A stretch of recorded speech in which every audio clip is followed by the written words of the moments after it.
কচুয়ায় নতুন ইউপি সদস্যকে বরণ করে নিলেন চেয়ারম্যান সহ সদস্যরা।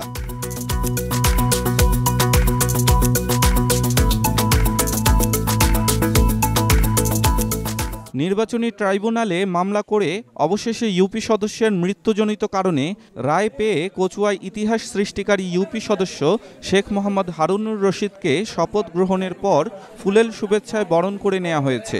শনিবার চাঁদপুরের কচুয়া উপজেলার বিতারা ইউনিয়ন পরিষদ কার্যালয়ে ওই ইউপি সদস্যের প্রথম কার্যদিবস উপলক্ষে ইউপি চেয়ারম্যান আলহাজ মোহাম্মদ ইসহাক শিকদার ও ইউপি সদস্যরা তাকে ফুল দিয়ে বরণ করে নেন।